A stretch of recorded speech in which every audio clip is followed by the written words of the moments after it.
at the same time, we've got to find a safe way of selling the video version or a digital version. You know, but people might be buying it because it is a newbie. They might be buying it because it really is, you know, a standoff. Because the actual idea of Bobbikins is quite large, and it's complex. I mean, the whole storyline is quite complex. The videos are great fun. I don't know if you've seen any of our videos yet. Yes. Yes. Yes. So pretty much the only thing you can do with the animation right now is to maybe make it in a CD like this.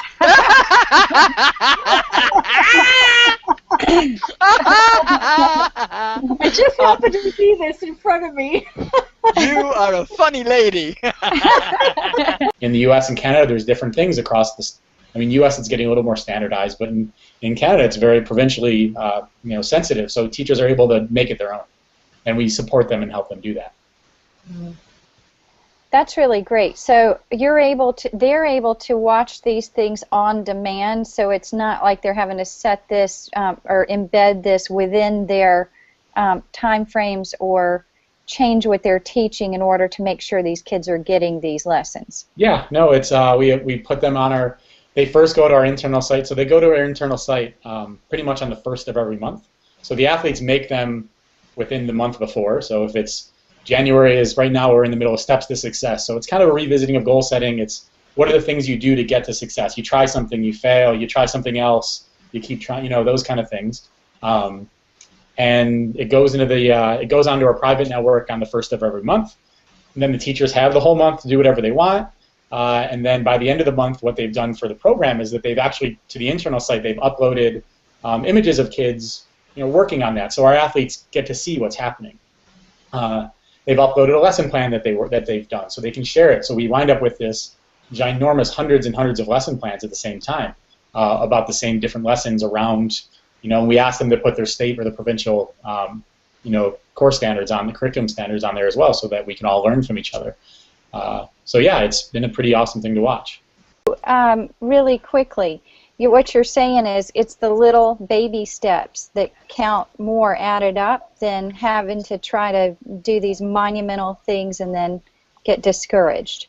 Yeah, rather than take one swing and knock a tree down, why don't you chip away at it, I guess. Yeah. We have Nazim Beltran. He's a web developer out of Milan that's watching in today, and he's asked us a question that I'd like to share. He wants to know, can you please talk about the influence your uncle had toward the goals you're currently undergoing? Can you answer that? My uncle is, he's really an amazing man in that the time that he came up during the 60s and the 70s and the era in which, what was on TV. Blacks were not on TV. They weren't on radio, and they certainly weren't selling out big pavilions with comedy. And the most intriguing thing about him was his dedication to what he believed he was going to do. And I say that in the sense that during the time when he really started getting popular in the 80s, people were doing their own type of comedy. They were cursing. They were insulting people. Yeah. He stayed with the clean brand of Cosby comedy that he believed was going to work. And I was with him 2 years ago. We were doing book signings, and I asked him, I said, how did you stay so dedicated to what you believed? I mean, there were people out there cursing who were very successful. Yeah, I know exactly who you're talking about. Exactly. I said, how did you do it? Because I'm sure that somebody came to you and said, hey, Bill, if you do a movie like this, or if you change your comedy like this, I said, I know they asked you that. How did you do it? And he said he wanted to be the one person in the world who could do what he did. Nice. He didn't want anybody else to be able to do what he can do. And he says at the end of the day, there's no other Bill Cosby. And I think that's what, for me, I have to write within the rules of writing. You can't just go out and just write whatever you want and expect it to be accepted, because it's more important for me to be known as somebody who writes well and has good storytelling elements than somebody who just has a good story and people just love it because it's provocative or it's just something that's trendy.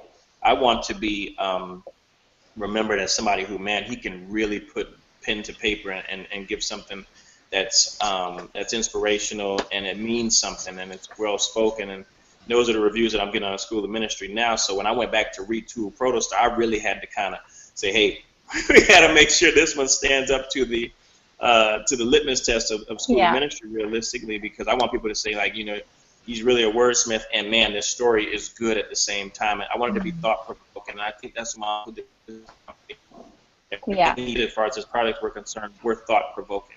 Well, This is a song called Macro from my boyfriend. He might be listening right now. I'm not sure. I can't see through the computer lens into cyberspace, but you know, if you are, hey.